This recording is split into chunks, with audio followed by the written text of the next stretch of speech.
Hello and welcome back to another discussion video. I'm back with more of Gachiakuta, chapter 166. Yeah, shit's getting crazy. Crazy shit's been happening both in the One Piece and Gachiakuta, like the two mangas I'm covering right now. There's also Boruto Double Vortex, which oh my god, there's a new Boruto chapter. I completely forgot. Wait, it's the end of the month. I completely forgot there's a new Boruto chapter. I have to go read it. I'll probably read it after this, but or not, because I'll probably be editing this after I record this. But in any which case, I'm back with more of Gachiakuta chapter 166. In a way, like, I was kind of right. I mean, I think this was kind of obvious that, like, Enjin was gonna be the sixth Watchman series user, and I was right about that. But technically it was Alto who just gave it to Enjin, which I have some questions about that, but like I'll hold that for later. So like, yeah, the sixth Watchman item is indeed a watch, and it is indeed Enjin who's been carrying this watch, which yeah, I already saw that coming. And second of all, Rudo's on the ground as a baby. I have so many questions about this. Like, how did he get up? Wait, if he was like on the ground as a baby like this, how did he get back up there? And what the hell happened to Alto? Like, bro looks completely dead. Like, bro looks completely dead on the inside. There's also this little segment at the start with Enjin, that one like co-worker guy or something. So I guess technically Enjin doesn't know the person's name, know Alto's name, because he literally says he disappeared without even telling me his name. So he just pulled up an Enjin, just changed his name, and then just dipped. Like, I wonder what he was doing in the ground at that time in anyways. I mean, like, look at the difference, bro. Like, what happened? Like, it's literally the difference between night and day. Like, he looked at it like a decent, like, he was living life, he was chilling, just a chill guy, just a chill, energetic guy. Now he just looked dead on the inside. Like, the comparison is crazy. Bro went from that to the what happened, buddy?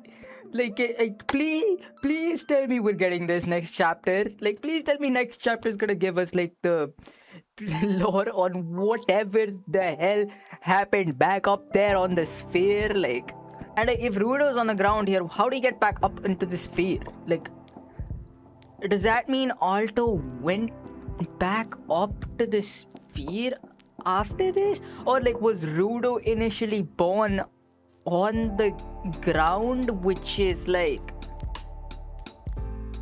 arguably weirder, because like, why would he send him up to this? Why would Alto like send him up to the sphere? Like, is Alto even in the first place from the sphere? Like, or is he also from the ground and he just like found a way up into the sphere? And like, on top of that, where did he get the Watchman watch? Damn, Watchman watch. Like, where did he get the Watchman watch? Watchman clock. No, it's not a clock, it's a pocket watch. So yeah, I guess yeah, this is what Enjin had that he didn't use. And this final line from Enjin, man, like, hold on, where it is? Like, dude, the words "don't push the button" are basically code for push the button. Yep, it's like very human nature. If you tell someone specifically to not do something, like, the more you tell them not to do something, the more they'll want to do it.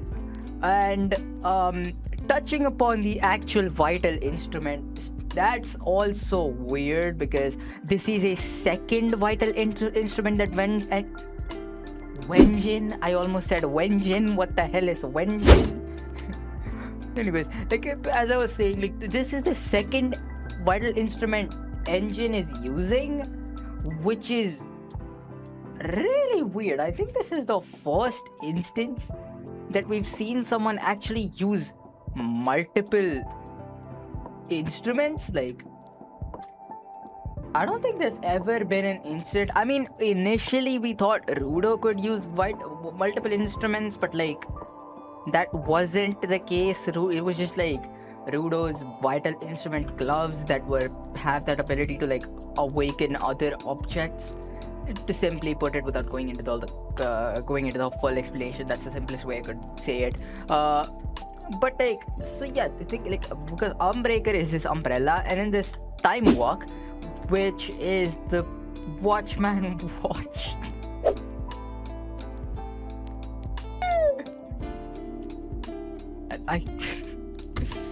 Why is, bro, my sense of humor is so broken.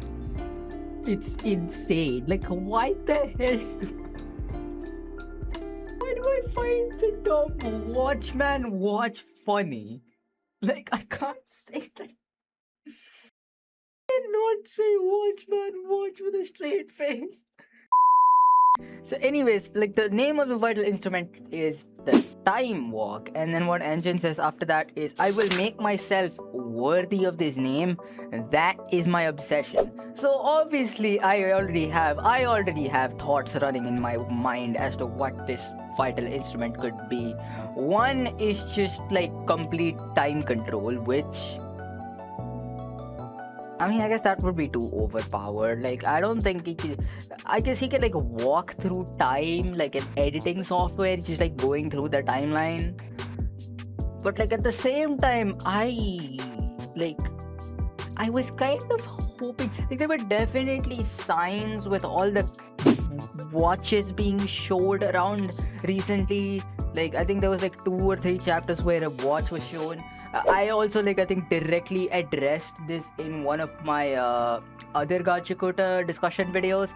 I don't remember if it was in the 164 video or in the 165 video, but like one of the videos I directly addressed this like whole watch thing. So like there was definitely signs out there that, oh yeah, there's gonna be some like watch related vital instrument. And that kind of lined up with what Enjin had. It was like, oh, I really don't want to use this. Even back in the like, I think was originally back during the whole like trash storm arc. Like he was trying to use this back then too, which that kind of lined up, and it also lined up with what Mimo said. I think like 2 chapters back, about there being a 6th user of the Watchman series, like the 6 Watchman series items, which definitely basically confirmed at that point that it's most likely gonna be Enjin. Now we're actually seeing that, yep, it is Enjin, but like there's a part of me that was hoping this didn't happen. And I think if you watch one of my other videos, you'd probably know one of the reasons why. There's a few reasons. One of the other, I really wanted this to be like a pair of pants. The thing to be a pair of pants, because that would make it a complete outfit. There's the gloves, there's the boots, there's the coat, there's the countess's necklace, there's the book, right?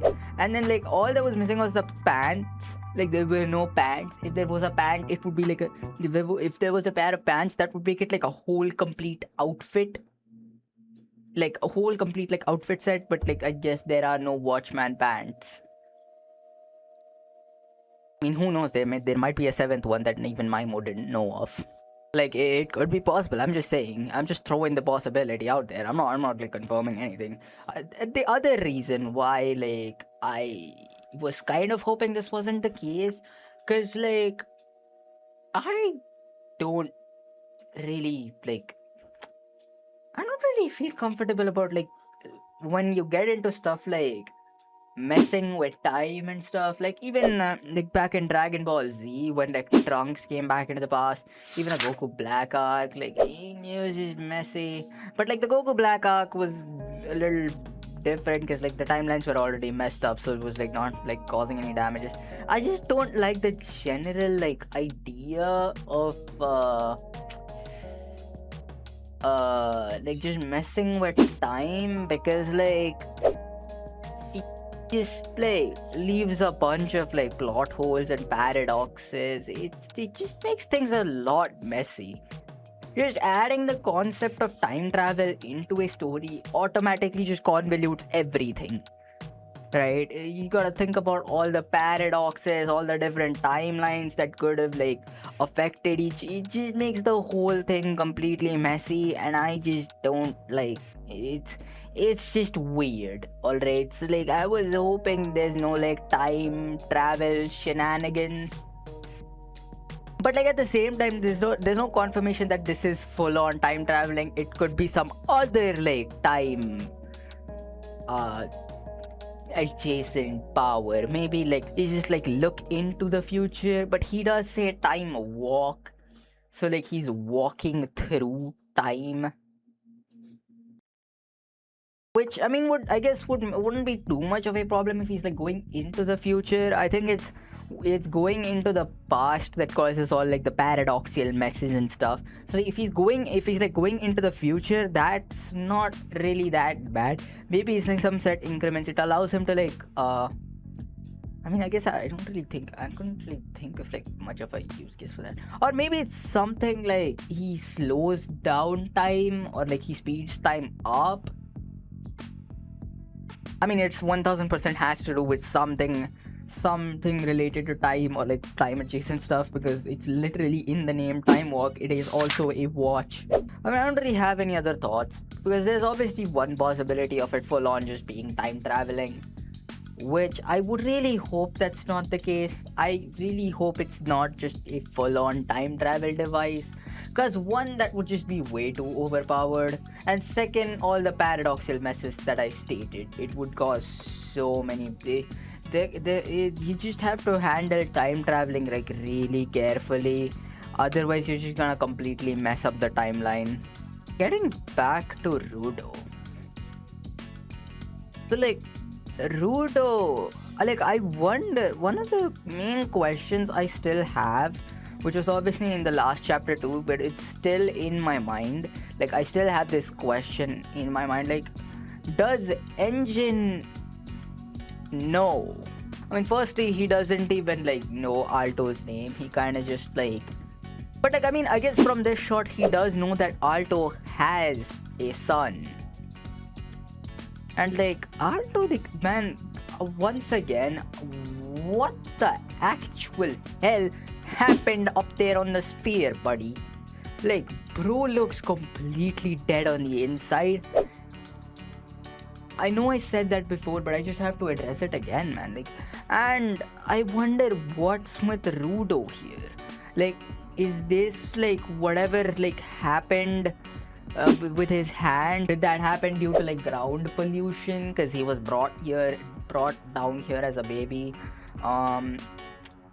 But like, and yeah, there's also the question of, I wonder if Enjin does recognize it. I mean, if anything, he should probably recognize the gloves. Like, and I also wonder if he knows, like, if he like at this point like knew that his watch was a part of this watchman's watchman watch. Anyways, I wonder if he knew that, whether it was a part of anyways, I wonder if he knew if that was part of the Watchman series before or like after it was mentioned. Enjin definitely like recognized the gloves at the very least, because I mean he did directly like ask Rudo where he got the gloves from, and he probably has to recognize his gloves, because like literally like something that a guy who like literally saved your life had, and you see it on someone else, you'd probably recognize that too. And like there's also Rudo, like I wonder what happened with Rudo. Like his arms in this specific shot, his arms look fine, but like so like this is still before like whatever happened with his arms happened, which now my brain is running a theory that maybe it's just like he was brought to the ground at such a young age, and with this like polluted zone and stuff, maybe that kind of like cooked his arms a little bit. I also do wonder how like Rudo made it back up into the sphere. Surely Alto didn't just go back up to the sphere? Because like, in this shot, like he looks like he's running away from the sphere, not like anything else. So like I don't know like how he would go back up to the sphere. But if he didn't go back up to the sphere, how the hell did Rudo get back up there? Was Recto also down in the ground there? And he also, because I mean Recto did have the Watchman book, so like Recto probably has some connection to the ground, and at the very least he probably knows about the ground and knows that like Alto is he just has to know. He just has to know that like that just makes the most sense. It just wouldn't make sense if he didn't know that Alto had like been to and from the ground at least, like. And on top of that, like, it seems like he's gone, like, to and from the sphere, like, at least a few times. Like, wouldn't that raise questions back up in the sphere? Because clearly the people up in the sphere don't know about the ground. So if there's just a guy that's been going up and down multiple times, how do you just, like, is there, like, some kind of, like, secret entrance from the ground there where you can get back up to the sphere without anyone noticing? Like, you're telling me like multiple occasions. First we have the Alto, who's clearly gone to and from the sphere at least like twice, because like Enjin says he completely disappeared after. The only explanation I can think of him completely disappearing is if he went back up to the sphere. That's one. But like that also changes, like, because like, was he in the sphere before that? Before his original meeting with Enjin? Was he up in the sphere before that? Or was he like just always in the ground and then just went back up to the sphere for whatever reason? Like, obviously, firstly, we have Alto there. Let's just assume that, for the sake of assumption, like for the sake of this theory and stuff, let's just assume that before he had been in the sphere before he initially met Enjin. It's like that's one trip. He had to have come back to the ground at some point. And Enjin said he completely disappeared. So like I'm assuming the only way I can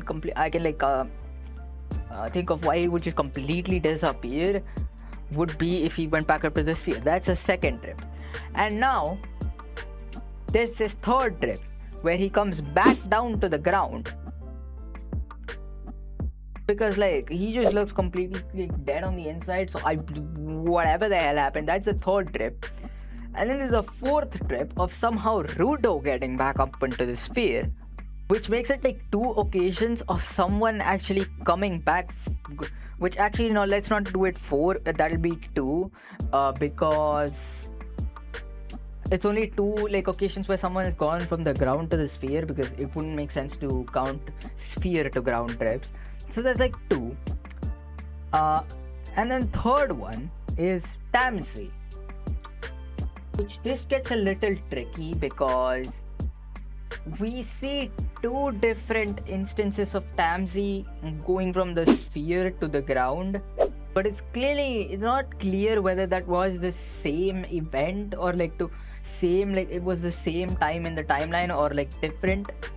Because like obviously one is in the very first episode where like he kills Recto, and then second is during Amo's backstory where he like flies up, which I mean that's still unclear if he went all the way up to the sphere there. So yeah, maybe not. So like potential fourth one, but it's not clear. So like so far there's three different confirmed occasions on which someone has gone from the ground to the sphere, and you're telling me literally nobody noticed that?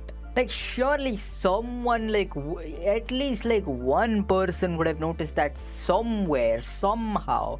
Actually fourth trip, because I just remembered Tamsi's on the sphere right now. Even though that's just a theory, but like come on, where else could he possibly be? That location looks completely like the sphere. Like it's still not confirmed that he is on the sphere, but he's most likely on the sphere. So that's a fourth trip, which like raises another question, which is like, if Tamsi's up on the sphere, what is he doing there? What is he doing there? Who is he meeting with? He went into some kind of like castle looking place. So clearly he was like meeting with someone. Does that someone know about the sphere and the ground? Or does that someone know that Tamsi is from the ground? If that someone does know about this stuff, they're just keeping quiet about it because none of the other spherites know anything about the ground. Like, is it like just like how many like questions just arise from like one random like instance? So like there's still that. And that gets me back to the question, how did Rudo get back up into the sphere? Because like Alto, like this also kind of sucks because like I really wanted Alto to still be alive to this day, but like this chapter it really doesn't seem like he's still gonna be alive, because he literally says before long I'm gonna break down and disappear. Like yeah, I don't think Alto's, which really sucks because like I really wanted, I know I stated this in the last episode, in the last video about like when I was covering chapter 165. I mentioned this there too, but like I really want a meeting, but I really wanted like a reunion between like Alto and Rudo. Like because firstly, I want answers on what the hell happened with Rudo's arm. That's one thing. Second, I really want a reunion between Alto and Rudo so that they can finally sort things out and like finally explain what the hell happened, because that's still a big mystery for whatever the hell happened in the sphere. And like plus this chapter in the last chapter phrased it a way where like I don't think even Enjin knows that, because that I think I stated that too, that maybe Enjin knows, maybe Alto told Enjin about this stuff, and like maybe Enjin might be able to, but like I really want Rudo. I really like, it's just like even if we get the answers, even if we as the viewers get the answers in like the next chapter or maybe sometime in the future, which we're definitely getting the answers at some point, right? Like I really hope we get the answers at some point, which I am assuming we're gonna get the answers at some point. I really hope it's the next chapter, because these last like few chapters have been dedicated to this backstory. You might as well complete it. Even if we as the viewers find out about this, I think at least like Rudo deserves to know the answers as well after everything he's been through because of those arms. I don't know, man. Like I really hope he's like he's not dead and like there's some alternate meaning to him saying that before long I'm gonna break down and disappear. Maybe like the other like really copiumized idea I have is maybe he traveled into the future using the Watchman. Maybe he time traveled into the future, and that's like the sign. Okay, since he traveled into the future, he's not gonna exist in this world anymore. Before long, that's the meaning behind before long I'm gonna break down and disappear. But that's kind of just really just me coping and hoping that he's still alive. There's also the rain, which wonder why it's raining. It's convenient timing, right? Like it's raining as soon as this guy falls down from the sphere with a baby. Another thing that's really weird is him handing Enjin the watch and then telling him to like hide it. Who are you hiding it from? What are you hiding it from? Like, is someone from the sphere like pursuing the Watchman series? Maybe it's the same person I talked about earlier that Tamsi is meeting with, and the probably like a person up in the sphere who knows about the connection between the sphere and the ground, which like Regto brings me back to Regto. Did Regto know about the connection between the sphere and the ground? If so, why did he never tell Rudo? Did like maybe it's something like, okay, yeah, I want to keep Rudo away from this place that just completely messed up everything for Alto. Maybe it's that kind of thing. That's the only thing like I can think of, because like we still don't know what happened up there in the sphere. And like I think this is the final piece of the Watchman series. So we have the complete set now. Still no pants, so it's still not a complete outfit. I really hope there's a secret 7th one that's just a pair of pants that not even Maimo knows of. And like don't tell anyone you have it. Don't give it to anyone, and whatever happens, do not ever use it. Like, why? Like, for what reason? I mean, I guess it could just be as simple as what Zodel said about the Watchman series, just completely making a person go insane. So maybe he just used that as a layer to like protect Enjin. But like, I feel like with this backstory and everything that Enjin's been through, I think he fits the description of the qualifications to use Watchman series, right? Because like, what did Zodel say? Like, someone who has like, I forgot the exact line, but like, he said something like someone who has like lost an important part of himself, like that makes him human and stuff. And Enjin definitely has been through like some insane like shit. I think like Enjin, like with all that, should probably be qualified to be able to use the Watchman series without any issues. Like, more evidence of Enjin being qualified to use the Watchman series, literally what Maimos said in chapter 164. Like, I'll literally read the dialogue out. Humans possess a multitude of drawers for their desires. Life consists of gradually filling those drawers. As one fills them, the drawers increase in number. That repetition is what makes one human. But humans who can use the Watchman series without irregularities are different. To compensate for a grave loss experienced in the past, they obsess over a single desire. Some are obsessed with being loved, some are obsessed with taking down the sphere, some are obsessed with protecting their loved ones, some are obsessed with revenge. And if a vital instrument is born from an obsession with a single object, then the Watchman series exists to support those obsessed with a single desire. That is what Maimos says. And what does Enjin say at the end of the chapter? I will make myself worthy of this name. That is my obsession. And like the chapter title itself, obsession. But overall, yeah, this chapter has been pretty intense, and like it's definitely been like really like lore revealing. This arc has been like one of those like arcs that's just been like pretty lore heavy, even with all the like the stuff about the ancient rulers that Maimos said earlier in one of the previous chapters. But like, any which case, that's pretty much it. I don't really have anything else to say. If you enjoyed this video, leave a like down below and consider subscribing. But as for everything else, I don't really have anything else to say, so I'm just gonna leave you here. Bye.